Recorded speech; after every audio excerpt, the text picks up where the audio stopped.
Lucent टेरा में आप सभी का स्वागत है। जैसा कि आप सबको पता है कि डीएसएसबी ने एमटीएस के लिए नोटिफिकेशन रिलीज़ कर दिया है और इसके लिए उन्होंने कुल 567 वैकेंसी के लिए नोटिफिकेशन रिलीज़ किया है।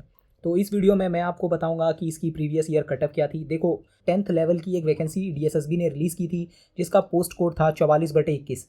तो मैं उसकी जो प्रीवियस ईयर कटअप है वो बताऊँगा, कितने बच्चे इस फॉर्म को फिल करेंगे, इसका एग्ज़ाम कब तक हो सकता है, ये सारी चीज़ें मैं आपको इस वीडियो में समझाऊंगा। तो चलिए शुरू करते हैं।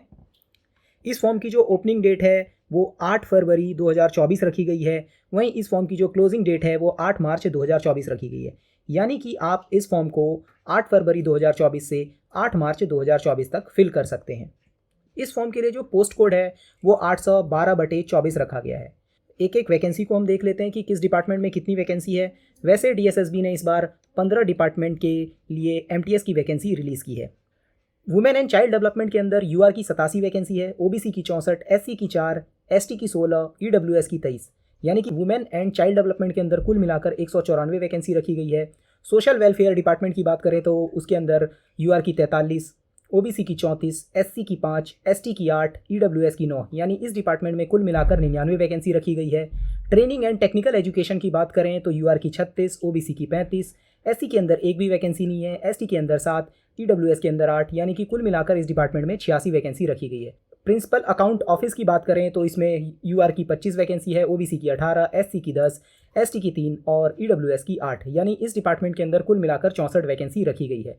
लेजिस्लेटिव असेंबली सेक्रेटरीट की बात करें तो इसमें यूआर की 15, ओबीसी की 8, एससी की 4, एसटी की 2 और ईडब्ल्यूएस की 3। यानी इस डिपार्टमेंट के अंदर कुल मिलाकर 32 वैकेंसी रखी गई है। चीफ इलेक्टोरल ऑफिसर की बात करें तो इसमें यूआर की 8, ओबीसी की 4, एससी की 2, ईडब्ल्यूएस की एक भी वैकेंसी नहीं है, एससी की 2, एसटी की 0 और ईडब्ल्यूएस की 2 वैकेंसी रखी गई है। यानी इस डिपार्टमेंट में कुल मिलाकर 16 वैकेंसी आपको देखने को मिलेगा।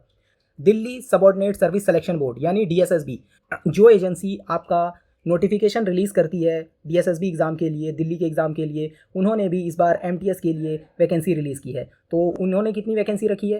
तो डीएसएसबी में यूआर की 8, ओबीसी की 2, एससी की 1, एसटी की 1 और ईडब्ल्यूएस की 1। यानी कि कुल मिलाकर डीएसएसबी में 13 वैकेंसी रखी गई है। Directorate of economics and statistics के अंदर यूआर की 6, ओबीसी की 3, एससी की 2, एसटी की 1 और ईडब्ल्यूएस की 1। यानी इस डिपार्टमेंट में भी कुल मिलाकर 13 वैकेंसी रखी गई है। प्लानिंग की बात करें तो प्लानिंग डिपार्टमेंट के अंदर यूआर की 4, ओबीसी की 1, एससी की 1, एसटी की 0 और ईडब्ल्यूएस की 1। यानी इस डिपार्टमेंट में भी कुल मिलाकर 13 वैकेंसी रखी गई है। डायरेक्टरेट ऑफ ट्रेनिंग यूटीसीएस के अंदर यूआर की 5, ओबीसी की 3, एससी की 2, एसटी की 1 और ईडब्ल्यूएस की 1। यानी कि इस डिपार्टमेंट में कुल मिलाकर 12 वैकेंसी रखी गई है। लैंड एंड बिल्डिंग की बात करें तो इसमें यूआर की 4, ओबीसी की 3 और एसटी, एससी और ईडब्ल्यूएस में 0 वैकेंसी रखी गई है। यानी इस डिपार्टमेंट में कुल मिलाकर 7 ही वैकेंसी रखी गई है। आर्कियोलॉजी डिपार्टमेंट की बात करें तो यूआर की 2, ओबीसी की 2, एससी की 0, एसटी की 1 और ईडब्ल्यूएस की 1। यानी इस डिपार्टमेंट में कुल मिलाकर 6 वैकेंसी रखी गई है। Law, justice and legislative affairs की बात करें तो यूआर की 1, ओबीसी की यूआर की 3, ओबीसी की 1, एससी की 0, एसटी की 0 और ईडब्ल्यूएस की 1। यानी इस डिपार्टमेंट में कुल मिलाकर 5 वैकेंसी रखी गई है। डायरेक्टरेट ऑफ ऑडिट की बात करें तो यूआर की 1, ओबीसी की 2, एससी और एसटी की 0 और ईडब्ल्यूएस की 1। यानी इस डिपार्टमेंट में कुल मिलाकर 4 वैकेंसी रखी गई है। दिल्ली आर्काइव्स की बात करें तो इसमें यूआर की 3 और बाकी किसी भी कैटेगरी में कोई वैकेंसी नहीं है, इसलिए इसके अंदर टोटल वैकेंसी 3 है। यदि हम टोटल वैकेंसी की बात करें तो टोटल जो है 567 वैकेंसी के लिए ये नोटिफिकेशन रिलीज़ किया है। कैटेगरी वाइज बात करें तो यूआर में 253, ओबीसी में 183, एससी में 31, एसटी में 40 और ईडब्ल्यूएस में 60। तो ये जो थी ये वैकेंसी का ब्रेकअप था। अब मैं आपको यहाँ पे कुछ चीज़ें बता देता हूँ। ये देखो, ये जो पोस्ट नंबर 7 है, पोस्ट नंबर 9 और पोस्ट नंबर 14, इन 3 पोस्ट के लिए जो एज लिमिट है 18 से 25 वर्ष रखा गया है। बाकी सभी पोस्ट के लिए जो एज लिमिट है वो 18 से 27 वर्ष रखा गया है। जितनी भी पोस्ट है उसके लिए एजुकेशन क्वालिफिकेशन 10th पास रखा गया है। ना तो आपकी टाइपिंग होगी ना आपका फिजिकल होगा, बस 1 ईयर एग्ज़ाम होगा और उसी के बिहाफ पर आपकी मेरिट डिसाइड होगी। यानी आपका एक ही एग्ज़ाम होगा और उसी के बिहाफ पे आपकी मेरिट डिसाइड होगी। जो एज लिमिट है, जैसा मैंने आपको बताया कि पोस्ट नंबर 7, 9 और 14 के लिए जो है एज लिमिट 18 से 25 वर्ष रखी गई है। बाकी सभी पोस्ट के लिए एज लिमिट 18 से 27 वर्ष रखी गई है। इन तीनों को छोड़ दें तो पे लेवल जो है सभी पोस्ट का 1 रखा गया है, चाहे आप एज 18 से 25 वाले में हो या 18 से 27 वाले में हो। एजुकेशन क्वालिफिकेशन एज और कास्ट सर्टिफिकेट की जो कट ऑफ डेट है, यानी इस डेट से पहले आपके पास 10th का सर्टिफिकेट होना चाहिए, आपकी जो एज है 27 वर्ष से ऊपर नहीं होनी चाहिए, और जो आपका कास्ट सर्टिफिकेट है वो इस डेट से पहले का बना हुआ होना चाहिए। इतना समझ आ गया? चलिए अब आगे बढ़ते हैं। जैसा कि मैंने आपको बताया, पोस्ट नंबर 7, 9 और 14 के लिए जो एज लिमिट है 18 से 25 वर्ष रखी गई है। इसमें जो है 30 वैकेंसी है, केवल 30। मान लो कोई भी कैंडिडेट है जो 26 साल का है, तो वो ये इस 30 वैकेंसी के लिए एलिजिबल है? तो नहीं, वो इस 30 वैकेंसी के लिए एलिजिबल नहीं है।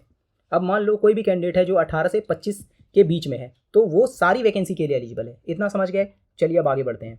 आप डीएसएसबी का फॉर्म कैसे फिल करेंगे? आप डीएसएसबी की ऑफिशियल वेबसाइट पे जाएंगे, वहाँ अपना रजिस्ट्रेशन करेंगे और फिर आप वहाँ पे अप्लाई नाउ पे करेंगे और फॉर्म फिल करेंगे। अब कुछ इंपॉर्टेंट चीज़ें जो मैं आपको बता दूं, आप जो ये फॉर्म फिल करेंगे ये ऑनलाइन मोड में ही फिल करेंगे। कभी भी आप बाय पोस्ट, बाय हैंड या फिर बाय मेल डीएसएसबी को अपना फॉर्म नहीं भेजेंगे। यानी ना तो आप पोस्ट के थ्रू फॉर्म भेजेंगे, ना आप खुद जा करके डीएसएसबी के ऑफिस में सबमिट करेंगे, ना आप मेल के जरिए सबमिट करेंगे। यदि आप ऐसा करते हैं तो आपका फॉर्म एक्सेप्ट ही नहीं किया जाएगा। अब यहाँ पे डीएसएसबी ने एक चीज़ आपको नोटिफिकेशन में क्लियरली बता दिया है, यदि आप अपने फॉर्म में कुछ गलती करते हैं तो उसके लिए करेक्शन विंडो नहीं खोली जाएगी। यानी आपको जो फॉर्म है वो काफ़ी अच्छे से फिल करना है, बहुत सारी बातों का ध्यान रखना है। कुछ बच्चे क्या करते हैं, कभी नाम में गलती कर देते हैं, कभी फादर नेम, कभी मदर नेम, कभी डेट ऑफ बर्थ, कभी कास्ट सर्टिफिकेट।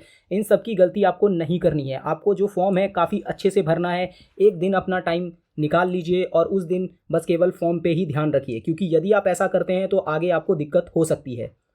फॉर्म फ़ी की बात करें तो फॉर्म फ़ी 100 रुपये रखा गया है। अब 100 रुपये देने किसको हैं?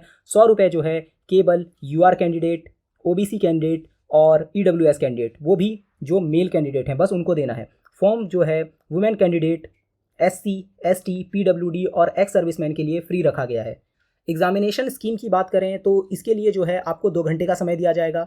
आपके 200 क्वेश्चन होंगे एमसीक्यू बेस्ड और 200 मार्क्स आपको मिलेंगे। यानी आपके 200 क्वेश्चन होंगे 200 मार्क्स के और आपको 2 घंटे का समय दिया जाएगा। यानी एक एक क्वेश्चन एक एक मार्क्स के होंगे। जनरल अवेयरनेस के 40 क्वेश्चन होंगे 40 मार्क्स के, जनरल इंटेलिजेंस या रीजनिंग के 40 क्वेश्चन होंगे 40 मार्क्स के, मैथ के 40 क्वेश्चन होंगे 40 मार्क्स के, हिंदी के 40 क्वेश्चन होंगे 40 मार्क्स के और इंग्लिश के 40 क्वेश्चन होंगे 40 मार्क्स के। यानी कि आपका 5 सेक्शन यहाँ पे आपको देखने को मिलेगा। चलिए अब आगे बढ़ते हैं। ये सिलेबस है, आप एक बार पढ़ लीजिए इसको। कुछ ये जो है ये पुराना सिलेबस था तो मैंने यहाँ पे डाल दिया, क्योंकि डीएसएसबी ने अभी तक सिलेबस में कोई चेंज किया नहीं है, तो मैंने ये पुराना सिलेबस उठा के यहाँ पे रख दिया है। कुछ बच्चों को दिक्कत हो रहा था सिलेबस ढूंढने में, तो मैंने ये आपकी सहूलियत के लिए किया है, तो आप एक बार पढ़ सकते हैं इसको। अब मान लो आप एग्ज़ाम हॉल में जाते हैं और आपने डिफ़ॉल्ट लैंग्वेज इंग्लिश चूज़ किया है। अब बीच में आप किसी क्वेश्चन को हिंदी में देखना चाहते हैं, तो क्या आप उसको देख सकते हैं? बिल्कुल देख सकते हैं। या फिर मान लो किसी कैंडिडेट ने अपना जो डिफ़ॉल्ट लैंग्वेज है वो हिंदी चूज़ किया है, वो किसी पर्टिकुलर क्वेश्चन को इंग्लिश में देखना चाहता है, तो क्या देख सकता है? बिल्कुल देख सकता है। अब इसके अंदर क्या है, आप यदि एक क्वेश्चन सही करते हैं तो आपको 1 मार्क्स दिया जाएगा। यदि आप एक क्वेश्चन गलत करते हैं तो आपके 0.25 मार्क्स काट लिए जाएंगे। और जैसा कि मैंने आपको बताया, जो आपकी एज, क्वालिफिकेशन, एक्सपीरियंस, इसकी जो कट ऑफ डेट है वो 8 मार्च 2024 रखी गई है। पोस्ट प्रेफरेंस की बात करते हैं। मान लीजिए आप टियर 1 एग्ज़ाम क्वालिफाई कर लेते हैं, फिर डीएसएसबी आपको ई डोजियर के लिए बुलाएगी। यानी ई डोजियर क्या होता है, आपको जो डीएसएसबी की ऑफिशियल वेबसाइट पर अपना सारा डॉक्यूमेंट अपलोड करना होता है। फिर उसके बाद आपका डीबी होता है, फिजिकल डीबी। तो जो ये ई डोजियर होता है ये आपको ऑनलाइन वेबसाइट पर अपने सारे डॉक्यूमेंट डीएसएसबी को भेजने होते हैं। अब जब आप डीएसएसबी को अपना डॉक्यूमेंट भेज रहे होंगे उसी टाइम आपको अपनी पोस्ट प्रेफरेंस भरनी है। देखो 15 टाइप की पोस्ट है, तो 15 टाइप में से आप पहले स्थान पे किस पोस्ट को रखना चाहते हैं, दूसरे स्थान पे किस पोस्ट को रखना चाहते हैं, तो आप ये ई डोजियर के टाइम पे भरेंगे, ना कि अभी। अब मान लो कोई कैंडिडेट पोस्ट प्रेफरेंस ही नहीं भरता, तो क्या करेगी डीएसएसबी अपने साइड से उसका पोस्ट प्रेफरेंस फिल कर देगी, और फिर बाद में यदि वो कैंडिडेट उसको चेंज करना चाहे तो वो चेंज नहीं कर सकता। यानी डीएसएसबी ने जो पोस्ट प्रेफरेंस आपके लिए भरी है वो आपको उसी में संतोष करना होगा। और मान लो किसी कैंडिडेट को कोई डिपार्टमेंट अलॉट हो जाता है तो बाद में वो दूसरे डिपार्टमेंट में भी नहीं जा सकता। वो इसके लिए रिक्वेस्ट नहीं करेगा कि मैं इस डिपार्टमेंट में काम नहीं करना चाहता, मुझे दूसरा डिपार्टमेंट दे दो, तो ऐसा नहीं होगा। आप जिस डिपार्टमेंट में सेलेक्टेड होंगे आपको उसी डिपार्टमेंट में काम करना होगा।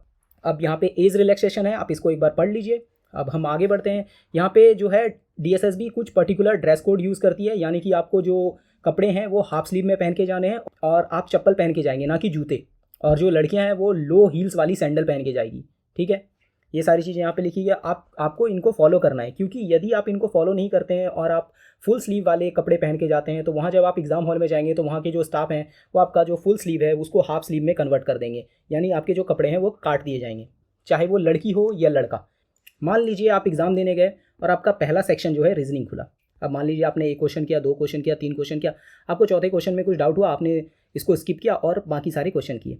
अब यहाँ पे सबमिट बटन होगा, जब तक आप इस सबमिट बटन को क्लिक नहीं करेंगे आप अगले सेक्शन में नहीं पहुँच सकते। अब मान लो आपने सबमिट बटन क्लिक कर दिया, आप दूसरे सेक्शन में पहुँच गए, यानी कि 40 क्वेश्चन है ना रीजनिंग के, 20-20 क्वेश्चन का 2 सेट होगा, 20 क्वेश्चन के अलग सेट होंगे, 20 क्वेश्चन के अलग सेट होंगे, यानी 2 सेट होगा रीजनिंग का 20-20 क्वेश्चन का, 40 क्वेश्चन हो गए। अब जो आपने पहले अटैम्प्ट किया था, पहले जो अभी आपने रीजनिंग अटैम्प्ट किया था जिसमें एक क्वेश्चन छोड़ दिया था, अब आपको वो क्वेश्चन जो है याद आ गया कि मुझे कैसे उसको सॉल्व करना है। क्या आप उस पिछले वाली जो रीजनिंग की सेक्शन है उसमें जाके उस क्वेश्चन को सॉल्व करते हैं? तो इसका जवाब है नहीं। एक बार यदि आपने किसी सेक्शन को सबमिट कर दिया, उस सेक्शन में दोबारा नहीं जा सकते, ना ही उसके अंदर किसी क्वेश्चन को अटैम्प्ट कर सकते, ना ही उसके अंदर किसी क्वेश्चन को जो गलती हुई है उसको सुधार सकते हैं। ऐसे ही करते करते आप आगे बढ़ेंगे। मैथ में भी ऐसा ही होगा, इंग्लिश में भी ऐसा ही होगा, हिंदी में भी ऐसा होगा और जीके में भी ऐसा ही होगा। चलिए अब आगे बढ़ते हैं। जैसा कि मैंने आपको बताया कि मैं आपको एक वैकेंसी निकाली गई थी 44/21 जूनियर सेक्रेटरीट असिस्टेंट, उसकी कटअप बताऊंगा। ये भी वैकेंसी जो थी ये 10th लेवल पर निकाली गई थी, लेकिन इसके अंदर जो था आपका टाइपिंग टेस्ट भी रखा गया था, लेकिन इस वाले MTS में टाइपिंग टेस्ट नहीं है और ना ही कोई फिजिकल है। यहाँ पे आप देख सकते हैं, सारी चीज़ें पढ़ सकते हैं। इसके लिए जो एजुकेशन क्वालिफिकेशन है वो 10th रखा गया था। चलिए अब आगे बढ़ते हैं, मैं इसकी कटअप बताता हूँ आपको। इसका जो एग्ज़ाम था वो 11 दिन तक चला था, यानी 11 दिन तक इस एग्ज़ाम को कंडक्ट कराया गया था। और जो पहले एग्ज़ाम के बाद इसका कटअप था वो था ये, EWS की 37.33, UR की 147.68, OBC की 129.80, SC की 132.30, ST की 122.99 और स्पोर्ट्स पर्सन की 82.34 और एक्स सर्विसमैन की 91.63। इस एग्ज़ाम के बाद बच्चों का टाइपिंग टेस्ट हुआ और टाइपिंग टेस्ट में 3004 कैंडिडेट को बुलाया गया, जिसमें से टाइपिंग टेस्ट देने केवल 1692 कैंडिडेट गए थे और उसमें से भी केवल 787 कैंडिडेट टाइपिंग टेस्ट को क्वालिफाई कर पाए थे। अब इसके बाद एक और कटअफ जारी किया गया जो ये है, UR की 149.68, EWS की 137.79, OBC की 137.32, SC की 135.86, ST की 123.26 और स्पोर्ट्स पर्सन की 84.57, एक्स सर्विसमैन की 92.30। अब क्या हुआ, इसके बाद बच्चों को ई-डोजियर, जैसा कि मैंने आपको बताया कि DSSB में अपना जो डॉक्यूमेंट है वो ऑनलाइन फिल करना होता है, तो उस ई-डोजियर के बाद बच्चों को फिर फिजिकल DB के लिए बुलाया जाता है, यानी कि आपको अपने डॉक्यूमेंट लेकर के DSSB के ऑफिस जाना होता है, अपना DB कराना होता है। उसके बाद एक और कटअफ निकाली गई जो कि फाइनल कटअफ है, इसके बाद कोई कटअफ नहीं निकली थी और वो कटअफ है ये देखिए, UR की 157.40, EWS की 147.48, OBC की 147.46, SC की 143.06, ST की 129.01, स्पोर्ट्स पर्सन की 114.59, एक्स सर्विसमैन की 92.30। यानी कि आप इसी कटअप को आधार मानेंगे। यदि आपको सिलेक्शन लेना है तो आपका आधार यही है, आपको इतना ही स्कोर लगभग करना होगा। आप यहाँ पे 2 नंबर कम या 2 नंबर ज़्यादा एक्सपेक्ट कर सकते हैं, लेकिन इस बार टाइपिंग टेस्ट नहीं है तो मेरे हिसाब से जो कटअफ रहेगी आपकी वो बिल्कुल यही रहेगी। इससे 2 नंबर ज़्यादा भी हो सकते हैं, 2 नंबर कम भी हो सकते हैं। चलिए अब सैलरी की बात करते हैं। तो जो इसका बेसिक पे है, जैसा कि मैंने आपको बताया कि इसका पे लेवल 1 है, यानी कि बेसिक पे इसका 18,000 रखा गया है। और जो DA है आपको फरवरी के बाद से 50% देखने को मिलेगा, यानी कि आपको जो DA है वो 9,000 रुपये दिया जाएगा। और HRA आपको पता है कि दिल्ली एक्स सिटीज़ के अंदर आता है, तो यहाँ पे जो HRA है वो 24 से 27% मिलता है बेसिक पे का, यानी कि लगभग 5,000 आपको यहाँ पे देखने को मिलेगा। और ट्रांसपोर्ट अलाउंस भी लगभग 3,000 के करीब आपको देखने को मिलेगा। यानी आपकी ग्रॉस सैलरी की बात करें तो लगभग 34 से 35,000 आपको ग्रॉस सैलरी मिलेगी, और इन हैंड सैलरी की बात करें तो लगभग 32,000 आपको इन हैंड सैलरी देखने को मिलेगी। चलिए अब आगे कुछ चीज़ों को और डिस्कस करते हैं। यदि आपको ये 44/21 जिसका मैंने अभी कटअफ डिस्कस किया है, इसका अगर आपको प्रीवियस ईयर क्वेश्चन पेपर चाहिए तो आप टेलीग्राम चैनल पर ज्वाइन हो सकते हैं। मैं आपको इसका जो लिंक है अपने चैनल के डिस्क्रिप्शन में दे दूंगा, आप वहाँ से इसको देख सकते हैं। और जो इसका सिलेबस है, यानी कि आपको सिलेबस को कैसे पढ़ना है, किन चीज़ों को पहले पढ़ना है, किन चीज़ों को बाद में पढ़ना है, किन किन पॉइंट को ध्यान में रखना है, ये चीज़ें अगर आप जानना चाहते हैं तो आप मेरी स्ट्रेटजी वीडियो देख सकते हैं। क्या अदर स्टेट के कैंडिडेट इस फॉर्म को फिल कर सकते हैं? तो बिल्कुल, आप किसी भी स्टेट से हैं, आप पंजाब से हैं, हरियाणा से हैं, राजस्थान से हैं, गुजरात से हैं, किसी भी स्टेट से हैं, तो आप इस फॉर्म को फिल कर सकते हैं। इसका एग्ज़ाम कब तक हो सकता है? तो जो इसका एग्ज़ाम है वो आपका अप्रैल के बाद या फिर मई के लास्ट वीक तक में हो सकता है।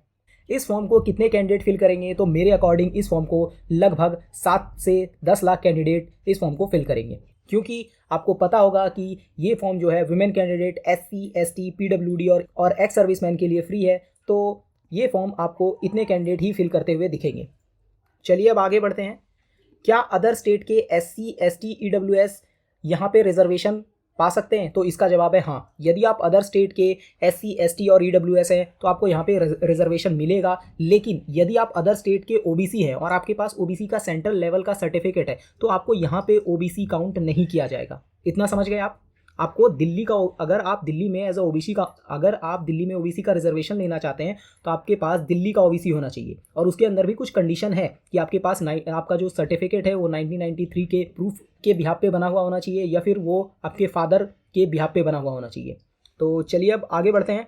ये मैं आपको DSSB की एक आंसर की दिखाता हूँ और ये SSC के आंसर की दिखाता हूँ। इसमें क्या डिफरेंस है देखो। इसमें क्या है, आपको बस केवल करेक्ट आंसर बताया गया। आपने क्या लगाया यहाँ पे बताया गया? नहीं बताया गया। ये DSSB का आंसर की है, इसमें बस आपको केवल करेक्ट आंसर बताया गया। आपने कौन सा आंसर चूज़ किया था ये नहीं बताया गया, यानी कि आपका रिस्पॉन्स होता ही नहीं है इसके अंदर। वहीं SSC की बात करें, करेक्ट आंसर जो है वो तो बताया गया है, लेकिन आपने कौन सा आंसर चूज़ किया है वो भी बताया गया है। समझ गए? यही फ़र्क है DSSB और SSC के आंसर की में। यदि कुछ पॉइंट्स मैं भूल गया या फिर कोई पॉइंट्स ऐसे रह गए जो मैं आपको बता नहीं पाया तो आप कमेंट सेक्शन में मेरे से पूछ सकते हैं, मैं आपको उसका जवाब अवश्य दूंगा। चलिए मिलते हैं अगले वीडियो में, तब तक के लिए धन्यवाद।